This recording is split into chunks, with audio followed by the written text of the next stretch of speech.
et du Saint-Esprit. Amen. Mes chers frères et sœurs de France, je suis très contente d'être avec vous aujourd'hui.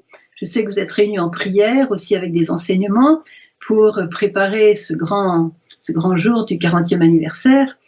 Et donc Guillaume m'a demandé de vous faire une petite communication, chose que je fais avec bonheur. Alors, qu'est-ce que c'est que ce 40e anniversaire ? On nous bombarde de questions, qu'est-ce que tu penses, qu'est-ce que tu crois, qu'est-ce qui va arriver, qu'est-ce qui se passe. Donc, j'ai donné quelques éléments, je n'ai qu'une demi-heure, donc ça va être vite fait. En tout cas, voilà, pour moi, le 40e anniversaire, eh bien, c'est une longue préparation de la part du ciel pour ce qui va arriver. Regardez toutes les occasions du chiffre 40 dans la Bible. On a 40 jours avec Noé, avec donc le déluge, qui a préparé quoi ? Eh bien, je dirais un nettoyage de la terre de tous les péchés. Ça a été un renouvellement de l'humanité. Ensuite, on a eu les 40 jours de Jésus au désert. Ça a préparé toute sa mission avec l'Esprit Saint. Ensuite, on a eu les 40 jours entre la Pentecôte et l'Ascension, ça a préparé la Pentecôte. Ensuite, on a eu, qu'est-ce qu'on a d'autre encore comme 40 jours ? On a plein d'exemples comme ça. Donc, pour moi, c'est une préparation, une longue préparation, mais il fallait ça. Et une préparation à quoi ? Une préparation à ce que le ciel prépare pour nous. Car il ne faut pas croire que le ciel aujourd'hui nous regarde les bras croisés comme ça, et voit tout ce qui se passe, le virus, les morts, les maladies, les lois antichrétiennes, les persécutions, le vaccin, tout ce qui traîne dans les médias, qui se contredisent d'ailleurs. Et donc la confusion et les souffrances quant à l'avenir, très incertain, puisque maintenant on a appris à vivre le jour, en se demandant qu'est-ce que sera le lendemain. Le lendemain, on sait ce que c'est. Le lendemain, on sait ce que c'est. Et nous, chrétiens, nous le savons. Et nous devons le savoir et se le répéter. Le lendemain, c'est la victoire du cœur immaculé, le triomphe du cœur immaculé et la victoire du Christ. Il y a un message qui n'est sûrement pas assez connu, mais que j'aime beaucoup répéter ces temps-ci, qui a été donné par la Vierge au début des apparitions et qui va certainement vous apporter beaucoup de joie. La Sainte Vierge a dit, c'était répété par Myriana, je pense que c'est elle qui l'a reçu, elle a dit quand tous les secrets de Medjugorje seront non seulement révélés, mais réalisés, eh bien ce sera la fin du pouvoir de Satan. Pas trop tôt, pas trop tôt. Eh bien, voilà, merci Seigneur pour ce message. Et une fois, j'ai fait tout un direct sur le 2000e anniversaire de naissance de la Vierge Marie. Et on a eu l'exemple de 24 heures ce jour-là, le 5 août 1984. On a eu l'exemple de ce que c'est qu'une journée sans Satan, sans le pouvoir de Satan, comme elle avait dit déjà aux voyants la veille. Donc là, qu'est-ce qui va se passer ? Eh bien, ça sera que le monde sera un petit peu nettoyé. Ça ne veut pas dire qu'on n'aura plus de tentation, parce qu'on emporte. Il y a des moments où Satan n'a pas besoin d'agir pour qu'on ait des tentations. Notre chair elle-même peut nous entraîner vers le mal, vers le bas. Mais en tout cas, ça fera une grosse différence. Maintenant, alors, c'est une préparation au futur et un très beau futur. Un futur qui s'appelle la victoire de Dieu et la victoire du cœur immaculé de Marie, puisque comme l'a dit très bien Jean-Paul II, la victoire appartient à la Vierge et à ceux qui lui appartiennent, donc ceux qui sont consacrés à elle. Entre-temps, il y a ce que j'appellerais un intermède, et cet intermède n'est pas facile. Vous voyez bien comment est le monde. Un jour, quelqu'un a demandé à la Sainte Vierge, des voyants, mais pourquoi tu nous demandes tant de prières ? Et elle a répondu, il y a des années de ça déjà, elle a répondu, allez par les rues, allez par les chemins, et regardez comment le péché a pris de la puissance dans le monde. Et ça, c'était il y a des années. Alors regardez maintenant qu'est-ce qu'elle pourrait dire. Et le Seigneur, quand on regarde la Bible, quand le peuple de Dieu a beaucoup trop exagéré avec les idoles, avec le péché, eh bien, elle a dû intervenir parce qu'il nous aime. C'est par amour que le Seigneur va intervenir parce qu'il nous aime. Donc, il y aura les secrets.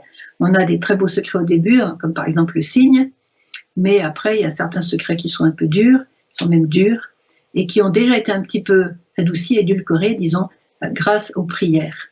Alors, cet intermède, je ne voudrais pas trop en parler parce que on verra bien comment c'est, mais je pense qu'il y aura des souffrances, il y aura même des martyrs parmi nous, il faut s'y préparer. Et c'est l'Église qui va prendre un coup.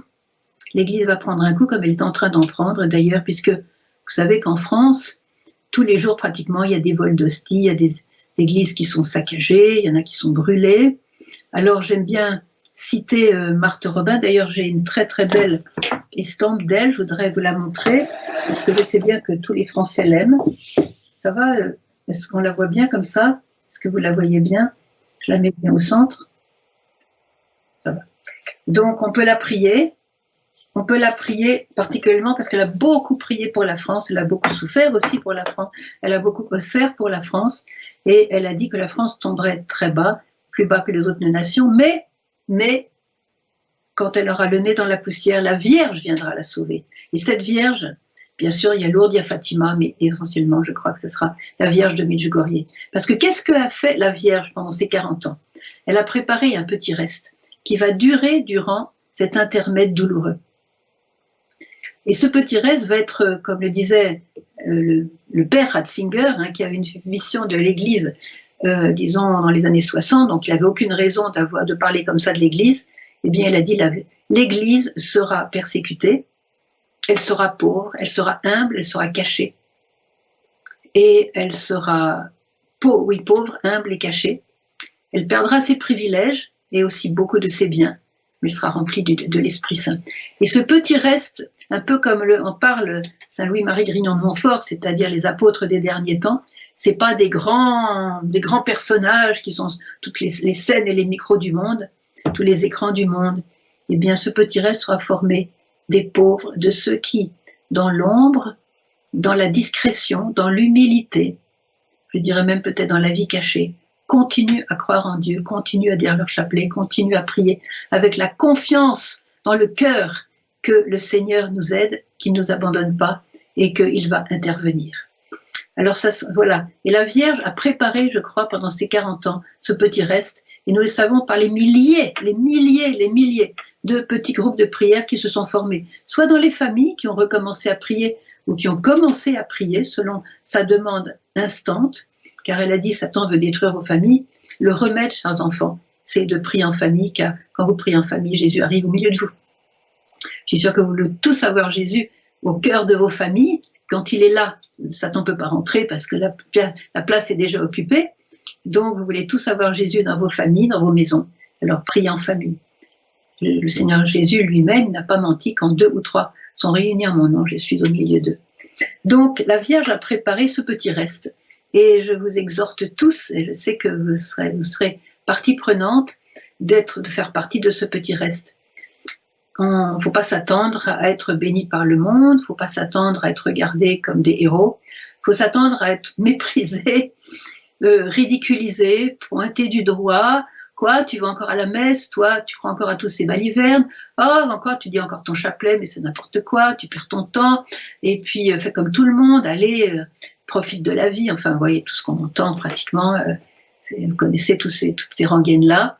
Donc, ceux qui tiendront, grâce à l'appui de la Sainte Vierge, parce qu'ils habitent dans son cœur. Comme elle l'a dit la dernière fois, je vous prends tous dans mon cœur immaculé. Elle n'avait jamais dit ça. Elle dit consacrez-vous à mon cœur immaculé, soyez proches de mon cœur, etc. Elle a fait plein de messages comme ça, mais elle n'avait encore jamais dit qu'elle nous prenait tous.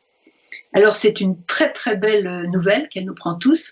Maintenant, il faut aussi garder cette grâce en restant dans son cœur immaculé. Il ne faut pas sauter. Il ne faut pas sauter du bateau. Alors, je parle du bateau parce que l'Église est un bateau. L'Église est un bateau comme le bateau qui était fouetté par les vagues dans l'Évangile, comme une grande tempête s'est abattue sur le lac de Tibériade. Et les apôtres, les braves apôtres qui étaient des pêcheurs, disons, vraiment habitués à ce lac, eh bien, ont eu une peur panique. Ils voyaient que l'eau rentrait dans le bateau, il commençait à couler, il y avait du vent, enfin bref, ils ont été réveillés, Jésus qui lui dormait sur son coussin, pas du tout inquiété, voilà. Je pense pas qu'il faisait semblant de dormir, je crois qu'il dormait vraiment, donc ils l'ont réveillé. Seigneur, est-ce que ça te fait rien? Nous sommes en train de périr, tout ça. Homme de peu de foi, pourquoi avez-vous peur? Alors, on sera tenté d'avoir la peur parce que le bateau prendra l'eau. D'ailleurs, il le prend déjà un petit peu, vous voyez cette confusion. Comme le disait, je pense, le message de Fatima qui n'a pas encore été révélé, puisqu'il a été en grande partie finalement donné à nouveau à Akita. Tout le monde dit que le message d'Akita, c'est le 3e secret de Fatima, qui avait été un petit peu sous les, disons, secrets, qui restait secret, quoi. Et donc, alors, cardinaux contre cardinaux, évêques contre évêques, voilà, et bon, les uns contre les autres, quoi, c'est ça, ce temps de grande épreuve. Et il faut s'attendre à être dans cette guerre, mais je vous invite vraiment à habiter le manteau de la Sainte Vierge. Ça veut dire quoi? À être contre son cœur. À être son cœur, à être consacré à son cœur immaculé, bien sûr au cœur de Jésus.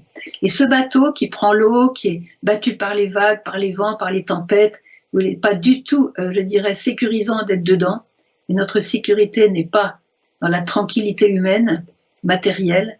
La sécurité, elle est dans la présence de Jésus. Et Marie a dit, très belle parole, chers enfants, l'Église, c'est mon fils.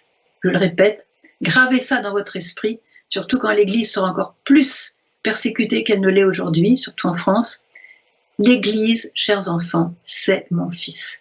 Si vous sautez du bateau, vous abandonnez Jésus, c'est clair. Alors ça va être difficile de rester dans le bateau, mais il y a Jésus avec nous. Il y aura peut-être des gros paquebots autour, bien solides, bien protégés, tout ça. S'il n'y a pas Jésus dedans, ils vont couler. Ils vont être détruits. Il n'y a que Jésus comme sauveur. Alors je vais vous prendre un message qui a été absolument répété par la Vierge tous ces temps-ci, c'est que d'abord, nous sommes encore dans un temps de grâce, n'oubliez pas, c'est-à-dire un temps où Dieu excusez-moi le terme un peu de la drogue, se défonce pour nous donner des grâces, et on n'a pas encore vu le quart de ce qu'il va donner. Donc Dieu vraiment met le paquet en quelque sorte des grâces, c'est un temps de grâce, mais il faut, je vais dire, ouvrir son cœur. Vous savez, c'est comme l'entonnoir, vous mettez l'entonnoir par où ça coule, hein, voyez. Et mettez l'entonnoir de votre cœur pour recevoir toutes ces grâces en ce temps de grâce. Mes chers amis, d'abord, première chose, abandonnez le péché, car avec le péché, personne ne peut avoir la paix. Personne ne peut être heureux, nous dit Marie. Abandonnez le péché, faites une bonne confession, une confession de vos péchés, bien sûr, mais aussi, si ça fait longtemps que vous n'êtes pas confessé, faites un peu une confession générale pour mettre toute cette j'ai toujours les mots anglais et italiens qui me viennent, toutes ces pourritures, je dirais, vraiment les jeter dans le cœur enflammé de Jésus, et ça brûle et ils disparaissent. Quand ils sont confessés, ils sont brûlés, ils disparaissent, ils n'existent plus, et Dieu n'en tient plus compte, au contraire, il danse dans le ciel pour le pardon, et comme Catherine de Sienne le disait, Jésus, avec son pardon, transforme nos péchés en parfum. Vous voyez? Alors, quant à la petite Mariam de Bethléem, elle disait, mettez vos péchés au pied de l'arbre, et comme de l'engrais, et puis les fruits sont encore plus beaux. Voyez. Donc, alors les péchés, c'est rien, une fois que c'est confessé, c'est rien du tout. Le Seigneur est trop content de faire couler sa miséricorde sur nos âmes. Alors, je voudrais aussi vous exhorter à beaucoup pratiquer l'adoration, la Sainte Messe, et de bien recevoir Jésus dans vos cœurs, parce que lorsqu'il est dans votre cœur, il a beaucoup à vous transmettre. Ça ne veut pas dire que vous allez sentir l'onction de sa présence, quelquefois oui, mais quelquefois non. On peut très bien communier dans la sécheresse, mais lui n'est pas dans la sécheresse, il se donne entièrement à vous. Je me souviens d'un message justement de Marthe Robin qui disait que notre degré de gloire au ciel sera proportionnel à la qualité de nos saintes communions. Et elle savait de quoi elle parlait parce que elle voyait ce que Jésus vivait dans la Sainte Communion dans certains cœurs, voyez. Alors, il est vrai que durant l'adoration du Saint-Sacrement, de grandes grâces nous sont données, la Vierge l'a dit, et je pense que ces grâces, nous avons tous besoin de les recevoir pour faire partie de ce reste fidèle, malgré les tempêtes fidèles. Voilà, ce petit reste, le Seigneur le prépare, les apôtres des derniers temps, de Louis-Marie Grignon de Montfort, les apôtres des derniers temps, qui vont être tellement remplis de l'Esprit Saint, tellement remplis de paix, tellement remplis de joie au milieu des vagues, que les incroyants vont venir vers eux en disant « Mais vous avez le bonheur, vous avez la paix, dites-nous comment vous faites ». Et là, il y aura beaucoup de conversions. On attend aussi ce qu'on appelle, ce que Marthe aussi appelait la grande nouvelle Pentecôte d'amour, ou si vous préférez, l'illumination des consciences, en tout cas une grande effusion du Saint-Esprit, comme la Vierge aussi a parlé dans ce temps nouveau, un temps de printemps, un temps de renouvellement dans l'Esprit Saint. Et nous attendons ce temps qui va être hâté selon nos prières. car je voudrais mettre en parallèle deux messages qui nous ont été donnés par la Vierge, l'un au début, l'un à la fin. Au début, elle a dit, chers enfants, je suis venue pour rapprocher le monde, pour rapprocher l'humanité du cœur de Dieu. Et puis, il y a à peu près 2 ans, elle nous a dit, chers enfants, l'humanité s'éloigne chaque jour davantage du cœur de Dieu. Alors, cherchez l'erreur. Est-ce que c'est elle qui s'est trompée au début? Est-ce qu'elle s'est trompée en disant qu'on était éloigné? Ou est-ce que l'erreur vient de nous? L'erreur, elle est simple. L'erreur, c'est qu'on n'a pas assez prié, mes chers frères et sœurs. On n'a pas pris assez au sérieux, pour certains d'entre nous, et je suis la première, battre ma culpe, on n'a pas pris au sérieux assez les messages de la Sainte Vierge, on n'a pas assez jeûné, on n'a pas assez prié, on en a pris et laissé, comme on dit, prendre et en laisser.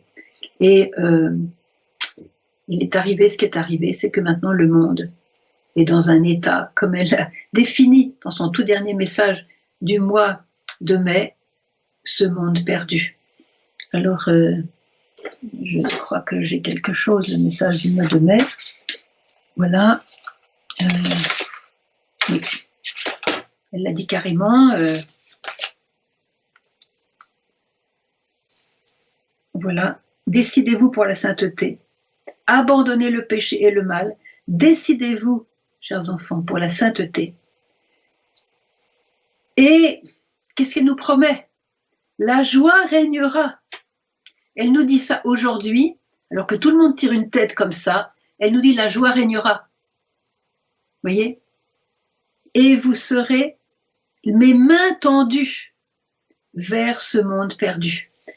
Imaginez une mère qui voit son enfant perdu, une mère de 10 enfants. Les 10 sont perdus. Qu'est-ce qui se passe dans le cœur de cette mère? Une agonie. Alors, dans ce 40e anniversaire, je pense que tous nous avons un examen de conscience à faire. En quoi je n'ai pas aidé Marie? En quoi je n'ai pas pris sa main pour marcher dans les voies qu'elle m'avait indiquées depuis 40 ans? En quoi j'ai négligé ce qu'elle m'a demandé? Vous savez, quand on a une maladie très très grave, et le monde est dans une maladie très grave puisqu'elle nous dit qu'il est perdu. Vous savez, quand on dit, un médecin dit d'un malade, il dit à la famille, désolé, mais le malade, il est perdu.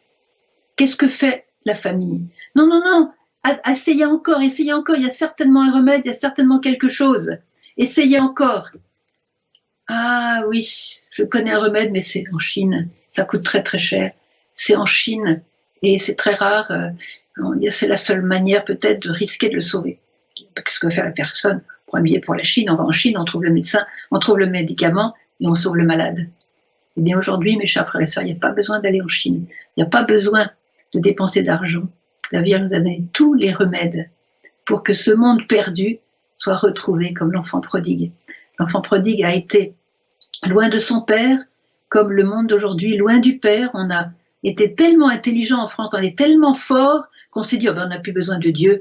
On a les biens matériels, on a les progrès de la science, on a du travail, on a quand même assez d'argent, on a des belles maisons, on a tout ce qu'il faut. On n'a pas besoin de Dieu. Le père, il peut rester chez lui sur son petit nuage, là, tout ça. Voilà, on se débrouille comme des grands. Oui, ben on voit le résultat. On voit le résultat. Est-ce qu'on est content de l'économie? Est-ce qu'on est content de la politique? Est-ce qu'on est content de ce qui se passe aujourd'hui, du niveau de vie des gens? Est-ce qu'on est content de ce qui se passe dans les cœurs? Est-ce qu'on est content de ce qui se passe dans les familles? La réponse c'est niet. Niet, niet. Un monde perdu. Eh bien, mes chers frères et sœurs, vous êtes ceux qui vont décider de faire partie de ce petit reste. Je suis sûre que vous allez dire oui, n'est-ce pas? Vous allez dire oui. De ce petit reste que Marie a pris dans son cœur immaculé, qu'elle va nourrir de son lait maternel. C'est comme un enfant dans le sein de sa mère, il pompe sa mère peut être fatiguée, elle peut avoir des problèmes, ça lui est égal, il pompe pour grandir. Et c'est instinctif, c'est normal.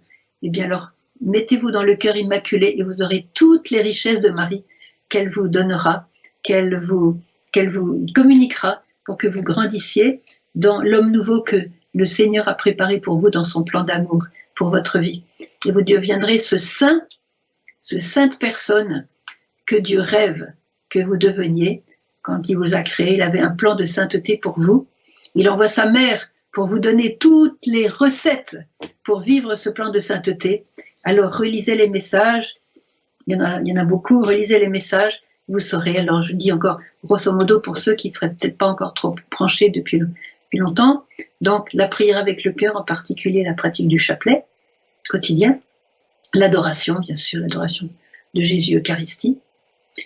Deuxièmement, le jeûne au pain et à l'eau 2 jours par semaine, le mercredi et le vendredi. Je vous invite à lire les petits fascicules que j'ai écrits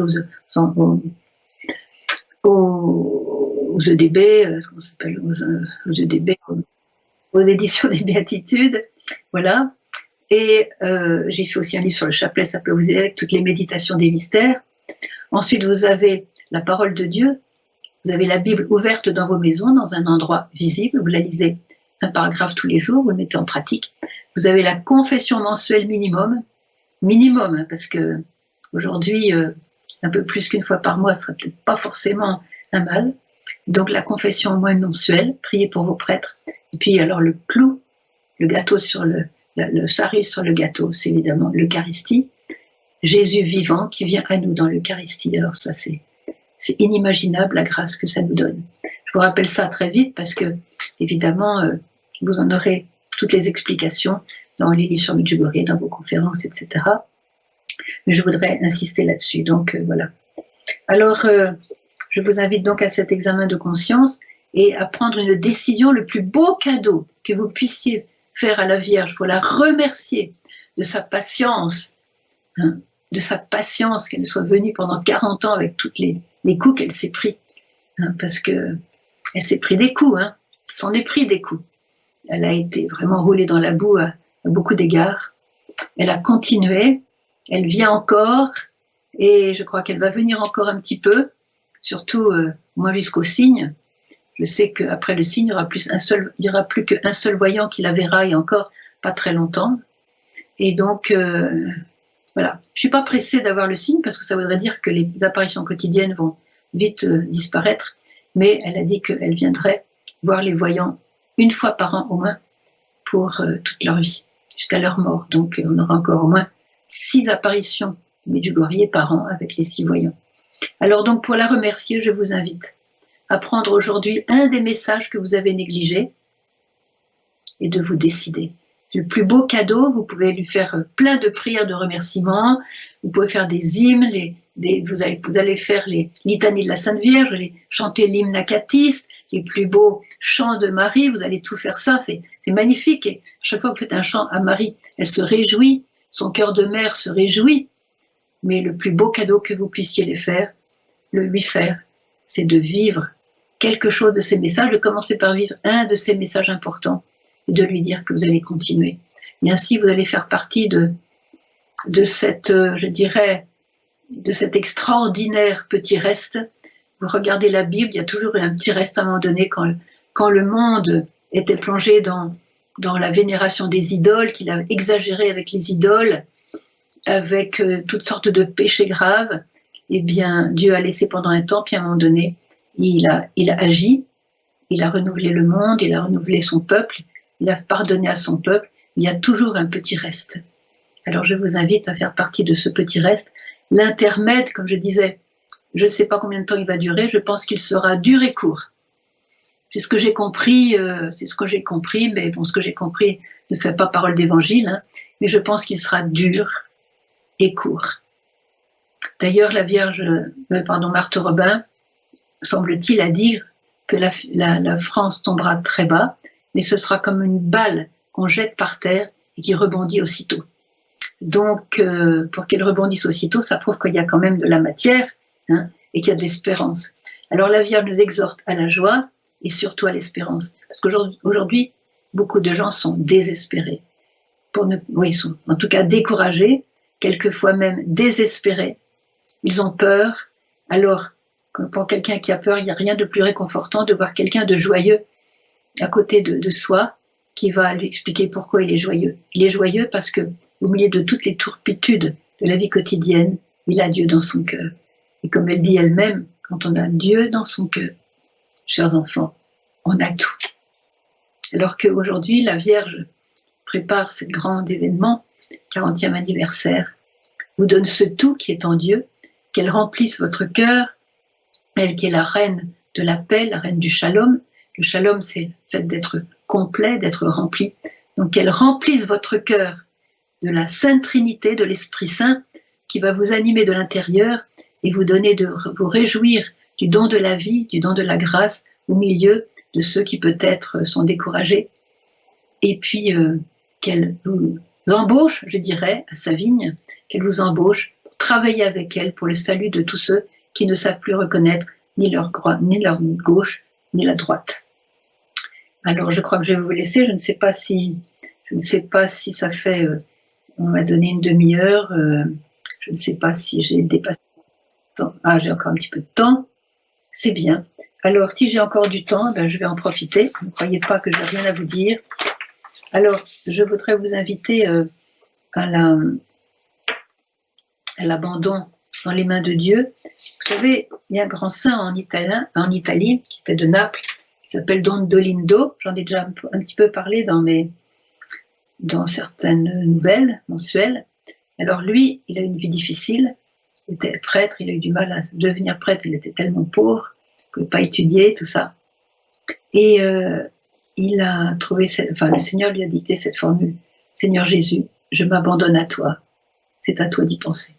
Alors dans les difficultés, abandonnez-vous à Dieu qui a un plan de paix et un plan de victoire pour vous. Est-ce que vous croyez que dans vos difficultés, que ce soit vis-à-vis de vos enfants, de votre travail, de votre santé, de vos finances, de votre avenir, de tout, est-ce que vous pensez que Dieu a un plan de paix pour vous? Eh bien oui, il a un plan de paix. Alors pour que ce plan de paix arrive et que vous puissiez sortir de l'impasse et de cette difficulté, vous dites simplement, vous pouvez faire une neuvaine 9 fois: ô Seigneur Jésus, je m'abandonne à toi, c'est à toi d'y penser. Ça veut dire, je mets le paquet dans tes mains, c'est ton problème, et moi je vais gérer ce que je peux gérer, mais avec une totale confiance qu'on va avoir la victoire, parce que j'ai tout remis entre tes mains. N'oubliez pas la parole du Christ sur la croix: Père, entre tes mains, je remets mon esprit. Donc remettez tout en lui, dans le cœur du Père, dans le cœur du Christ, dans le cœur de Marie, et vous verrez que votre vie changera. Quand elle nous dit « je vous mets tous dans mon cœur immaculé », alors là c'est le fin du fin, parce que voilà. Alors elle nous dit beaucoup, elle nous parle de la joie, elle nous parle aussi du courage, de l'espérance, du courage. Voilà, que votre foi soit une foi d'espérance et de courage. Allez courageusement avec le Christ ressuscité, vers quoi? Vers le ciel, qui est votre but. Le but de la vie, c'est le ciel. Et je ne sais pas combien de temps, moi j'ai maintenant 73 ans, et donc je suis plus vers la fin que vers le début, peut-être. Eh bien, je sais que le but, c'est le ciel, et le ciel, il est éternel. Les turpitudes de la vie quotidienne, et je crois qu'on a notre paquet aussi ici, eh bien, qu'est-ce que c'est, comme dit saint Paul, qu'est-ce que c'est à côté de la gloire, du poids de gloire qui nous attend dans le ciel? Alors prenez courage, ce temps est difficile, mais il est très beau, parce que si le Seigneur nous éprouve, c'est pour nous purifier et nous rendre dignes de nous présenter devant lui avec un cœur pur. La Vierge recherche un cœur pur. Elle nous a même dit, chers enfants, je recherche des âmes qui sont prêtes à ne faire qu'un avec mon âme. Alors est-ce que vous êtes prêts à ne faire qu'un avec son âme? C'est un appel magnifique, parce que la Vierge, comme dit la petite Thérèse, le trésor de la mère appartient à l'enfant. Et imaginez les trésors qui sont contenus dans le cœur de la mère. Eh bien ces trésors, mes chers amis, mes chers frères et sœurs, ils sont à vous, ils sont à moi, ils sont à toi, parce qu'elle veut nous les donner. Il faut habiter son cœur. Et prendre de son cœur. Quand vous prenez de son cœur, vous êtes dans la joie, dans l'espérance, vous êtes dans la paix, et vous distribuez cette paix aux autres. Parce que la paix irradie sur votre visage et dans votre vie. Ça se voit tout de suite. Alors voilà le programme. Donc, je vous souhaite une très très belle fête du 40e anniversaire. Je vous souhaite aussi de bien vivre main dans la main avec la Vierge Marie, en allant vers le Christ et vers l'éternité. Je vous souhaite d'être des apôtres des derniers temps et de faire partie de ce groupe extraordinaire et tant désirable des apôtres des derniers temps, oui, je l'ai dit, de ce petit reste sur lequel elle compte infiniment pour redonner vie à l'Église, redonner vie au monde, lorsque Satan sera vaincu par le triomphe de son cœur immaculé. Ce sera ce petit reste qui sera rempli de l'Esprit Saint et qui ira évangéliser dans le monde entier pour porter la bonne nouvelle du Christ, c'est-à-dire du salut. Voilà, que le Seigneur vous bénisse tous, mes chers frères et sœurs. J'étais content de prendre un petit temps avec vous. Je ne peux pas me déplacer en France, mais au moins, on a ces techniques-là qui sont super pour être quand même ensemble, malgré la distance. Alors que Dieu vous bénisse au nom du Père, le Créateur, au nom du Fils, le Rédempteur, et au nom du Saint-Esprit, le Consolateur. Amen. À bientôt.